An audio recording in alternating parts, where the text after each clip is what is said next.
워드의 화면 레이아웃과 글꼴에 대해서 살펴보도록 하겠습니다. 화면 레이아웃이라고 하는 것은 워드 프로그램의 다양한 명령어들의 배치를 뜻하는 말이라고 이해하시면 되겠습니다. 그럼 먼저 상단부터 보시게 되면 이렇게 홈, 삽입이라고 되어 있는 부분을 마우스로 클릭해 보시게 되면 지금 클릭하는 부분을 탭이라고 하며 홈에 관련된 명령어들이 다르게 나타나고 삽입에 관련된 명령어들이 다르게 나타납니다. 이것을 리본이라고 합니다. 합쳐서 삽입 탭, 삽입 탭에 관련된 명령어들이 있는 곳을 리본이라고 할 수가 있겠습니다. 삽입 탭을 더블 클릭해 보시게 되면 문서를 작성할 수 있는 종이 부분을 더욱더 넓게 볼 수 있으며 원하는 탭을 가서 클릭하시게 되면 이렇게 동쪽으로 나타났다가 종이 부분을 클릭하면 사라집니다. 종이 부분을 클릭해도 이 리본이 안 사라지게끔 하려면 탭 부분을 더블 클릭하시게 되면 이렇게 종이 부분을 클릭해도 이제 리본이 사라지지 않은 것을 볼 수가 있습니다. 이와 같이 리본을 동쪽으로 나타낼 수 있으면 됩니다. 더블 클릭하게 되면 원할 때 나타나고 또다시 더블 클릭하게 되면 사라지게 할 수 있는 것을 직접 한번 해보시면 되겠습니다. 이제 하단으로 내려가시게 되면 1/2페이지라고 되어 있는 부분을 마우스로 클릭하시게 되면 이 문서의 전체는 2페이지며 지금 보고 계신 화면은 1페이지입니다 라고 하는 탐색창이 나타납니다. 1/2페이지라고 되어 있는 부분을 다시 한번 클릭해 보시게 되면 탐색 단추가 사라져서 이렇게 마우스를 한번 클릭하면 나타나고 한 번 더 클릭하면 사라지는 것을 토글창이라고 이해하시면 될 것 같습니다. 바로 옆에 114개의 단어라고 되어 있는 부분을 마우스를 클릭해 보시게 되면 이렇게 통계창이 나와서 페이지가 몇 페이지며 단어수가 몇 개이며 문자수, 단락수, 줄수 이런 정보를 살펴볼 수가 있습니다. 닫기를 눌러서 닫아주도록 하겠습니다. 그리고 이제 하단의 오른쪽을 보시게 되면은 이렇게 기본적으로 인쇄 모양 보기가 눌러져 있습니다. 맨 처음에 있는 게 읽기 모드인데 읽기 모드를 가서 마우스로 클릭하시게 되면 이렇게 읽어줄 수 있는 화면으로 화면이 전환이 됩니다. 보기를 마우스로 클릭하신 다음에 소리내어 읽기를 눌러주시게 되면 문서를 읽어줍니다. 워드 2019 스튜던트 화면 레이아웃과 글꼴 오른쪽 상단에 문서 보시면 보류 과거. 일시 중지를 가서 누르셔갖고 마치 리모컨의 플레이처럼 문서를 컴퓨터에게 읽어내게 할 수가 있겠습니다. 소리내어 읽기 부분에 노란 부분에 X 버튼 눌러서 노란 부분을 닫도록 하며 그 다음에 이렇게 다시 한번 재생 플레이를 누르게 되면 다시 일시 중지했던 부분부터 다시 문서를 읽어주는 것을 볼 수가 있으며 그 설정 부분을 가서 누르시게 되면 읽기 속도도 조절할 수가 있습니다. 리모컨을 닫고자 한다면 이렇게 X 버튼을 누르시게 되면 리모컨을 닫는 것을 볼 수가 있으며 하단에 오른쪽에 읽기용 모드 보기가 아니라 인쇄 모양 보기를 누르게 되면 평상시 작업하는 화면으로 전환되는 것을 볼 수가 있습니다. 그리고 세 번째 웹 모양 보기가 있습니다. 웹 모양 보기를 이렇게 마우스로 클릭해 보시게 되면 우리가 화면상에서 보는 거하고 익스플로러라든가 그 다음에 크롬 같은 웹페이지 상태에서는 이렇게 보인다라고 하는 것을 웹 모양 보기라고 합니다. 읽기용 보기, 그 다음에 인쇄 모양 보기, 웹 모양 보기를 각각 눌러서 확인해 봅니다. 평상시 보는 모습은 가운데 있는 인쇄 모양 보기를 눌러주시면 될 것입니다. 그리고 오른쪽에 보시게 되면 이렇게 플러스 마이너스가 있어서 화면을 축소하거나 플러스를 누르게 되면 화면을 확대할 수가 있습니다. 플러스 마이너스를 마우스로 클릭하기가 힘드시면 키보드에서 왼쪽 하단에 있는 컨트롤 키를 누른 상태에서 마우스 중앙의 휠을 앞쪽으로 미시면 확대가 되고 자신 쪽으로 당기시면 축소가 됩니다. 그래서 마이너스 플러스를 누르기보다는 컨트롤 마우스 휠로 이렇게 확대 축소를 쉽게 할 수 있다고 이해하시면 될 것 같습니다. 확대 축소가 마음에 안 들었을 때 120%인지 이렇게 확대 축소하면 여기 퍼센티지가 바뀌겠죠. 오른쪽에 누르셔갖고 100%로 선택해서 확인하게 되면 언제든지 100% 모양을 보여주는 것을 확인할 수가 있으실 겁니다. 자, 이제 문서를 본격적으로 보게 되면은 화면 레이아웃과 글꼴 그리고 우정과 소망, 화면 레이아웃과 글꼴에는 빨간 물결이 가 있으며 우정과 소망에는 파란 이중선이 가 있습니다.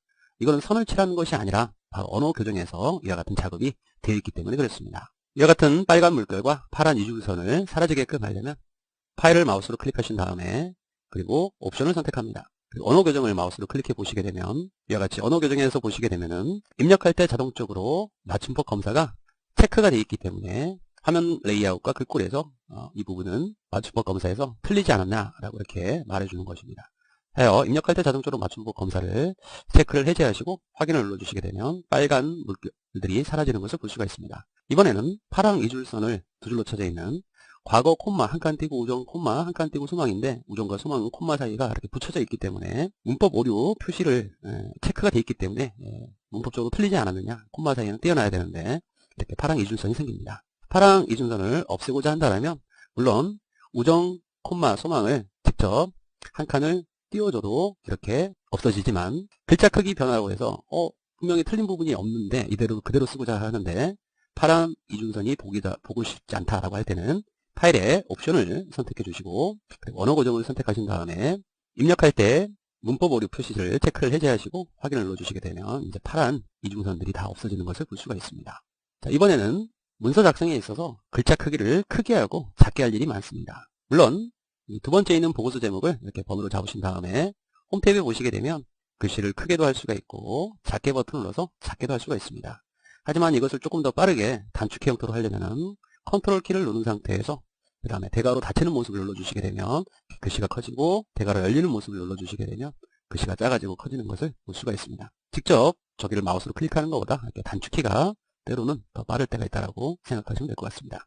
글자 크기 변화를 직접 단축키를 눌러서 크게 작게 한번 해보시면 될 것 같습니다. 이제는 밑줄과 치솟선을 한번 해보도록 하겠습니다. 밑에 보고서 제목을 번호로 잡으시고 언더라인의 약자인 컨트롤 U를 누르시게 되면 이렇게 밑줄이 생기고 컨트롤 U를 누르게 되면 밑줄이 사라지는 것을 볼 수가 있습니다. 근데 위에처럼 한 줄짜리 밑줄이 아니라 두 줄짜리 밑줄을 하고 싶다라고 하게 되면 홈 탭에 보시게 되면 이제 오늘 배울 내용이 글자에 다양한 효과를 주는 이 글꼴 부분이 되겠습니다. 글꼴 부분에 보시게 되면 이렇게 밑줄 버튼이 있습니다. 마우스로 클릭해서 이중 밑줄을 가서 눌러주시게 되면 이중 밑줄이 생기는 것을 볼 수가 있습니다. 이번에는 12만원을 9,000원으로 세일합니다. 그래서 12만원을 치솟선을 한번 해보도록 하겠습니다. 하여 12만원 부분을 번호로 잡으시고 단축키는 없으므로 밑줄 옆에 역삼각형을 가서 마우스 클릭하는데 치솟선은 없습니다. 다양한 선들은 있지만 하여 다른 밑줄을 선택을 합니다. 그리고 밑줄 스타일에서 이렇게 단일성 공백 이렇게 여러 가지가 있음을 볼 수가 있습니다. 이중 취소선을 선택하게 되면 이렇게 두 줄자로 취소가 되며 취소선을 선택하게 되면 한 줄짜리가 됩니다. 하여 이중 취소선을 선택해 주시게 되면 그리고 확인을 눌러주시게 되면 밑에 미리 보기 형태로 나타나죠. 범위 잡은 부분이 이렇게 이중 취소선이 생기는 것을 확인할 수가 있겠습니다. 계속해서 글자에 이제 효과를 주고자 합니다. 텍스트 효과와 타이포그래피라고 하는 것은 글자를 꾸미는 것을 뜻하는 말이 되겠습니다. 이렇게 글씨에 그림자도 들어가는 이런 효과를 주고자 한다면 두 번째 있는 보고서 제목을 번호로 잡아줍니다. 글꼴 집단에 보시게 되면 이렇게 텍스트 효과와 타이포그래피라고 하는 명령어가 있습니다. 역삼각형을 마우스로 클릭하셔서 먼저 위에 있는 형태는 타이포그래피 형태가 되겠습니다. 그래서 마음에 드는 모습이 있으면 그 모습을 가서 마우스를 클릭해주면 범위 잡은 부분이 그 부분으로 변하는 것을 쉽게 볼 수가 있으실 겁니다. 원하는 타이포그래피 형태를 마우스로 클릭해줍니다. 그리고 이제 그림자를 주고자 합니다. 그래서 텍스트 효과와 타이포그래피의 역삼각형을 마우스로 클릭하신 다음에 이렇게 그림자 부분에서 다양한 그림자를 줄 수가 있는데 사용자가 마음에 드는 그림자를 가서 이렇게 눌러주시게 되면 범위 잡은 부분에 그런 그림자가 들어가는 것을 쉽게 이해할 수가 있겠습니다. 이제는 우리가 형광펜 작업을 좀 많이 해봤을 겁니다. 형광펜 작업이라고 하는 것은 원하는 부분에 색깔을 칠하는 것을 뜻하는 말이 될 것입니다. 텍스트 강조색이라고 되어 있는 부분에 가서 마우스로 클릭해 줍니다. 그리고 자신이 원하는 부분을 마우스로 데려가시게 되면은 이렇게 그 색깔이 형광펜으로 칠해지는 것을 볼 수가 있습니다. 만율력의 법칙은 물체를 끌어당기는 힘이라고 합니다. 그래서 끌어당기는 힘까지. 그 다음에 이제 뉴턴이 만율력의 법칙을 발견했으므로 뉴턴을 조금 강조하고자 합니다. 그래서 기본적으로 노란색이 제공이 되지만 역삼각형을 마우스로 클릭하신 다음에 사용자가 원하는 색을 선택해서 뉴턴 부분을 이렇게 데려가시게 되면 그 형광펜으로 색깔이 들어가는 것을 쉽게 할 수가 있습니다. 만약에 형광펜을 없애고자 한다면 형광펜이 있는 부분을 다시 한번 이렇게 드래그 해주게 되면 형광펜이 사라집니다. 그리고 끌어당기는 힘도 한번 하시고 다시 한번 드래그를 하시게 되면 색깔이 바뀌었으니까요. 없어지는 걸 볼 수 있습니다. 사용자가 언제든지 원하는 색깔을 지정해서 드래그를 하시게 되면 그 색깔로 칠해지는 것을 볼 수가 있겠죠. 그리고 이제 색깔을 만약에 바꿔서 다른 색깔로 바꾸면 그 색깔로 칠해주는 거고 그 색깔을 가지고 다시 한번 드래그를 하게 되면 이렇게 사라지는 것을 쉽게 확인할 수가 있으실 겁니다. 이렇게 커서 모습이 형광펜 모습으로 바뀌고 ESC를 눌러주시게 되면 사라지는 것을 확인할 수가 있으실 겁니다. 자, 스크롤바를 밑으로 내려서 이번에는 음영 넣기를 한번 해보도록 하겠습니다. 이와 같이 왼쪽에처럼 이제 팩스 수신에 음영을 한번 넣어보도록 하겠습니다. 오른쪽에 있는 팩스 수신을 이렇게 번호로 잡아주시고 그 다음에 지금은 번호로 잡았기 때문에 이렇게 음영이 들어간 것이 아니라 번호로 잡았습니다. 그리고 음영이라고 되어 있는 글꼴 부분에서 명령을 찾아서 마우스로 클릭하시고 강조와 윗줄 달기를 클릭해 보시게 되면 이렇게 음영이 범위 잡은 게 아니라 음영이 들어가 있는 것을 쉽게 확인할 수가 있으실 겁니다. 이번에는 강조하고 윗줄 달기를 한번 해보도록 하겠습니다. 강조라고 하는 것은 특별한 글자들을 강조할 때 이와 같이 아침의 느낌 그대로 참이슬처럼 할 때 참이슬을 강조 한번 해보도록 하겠습니다.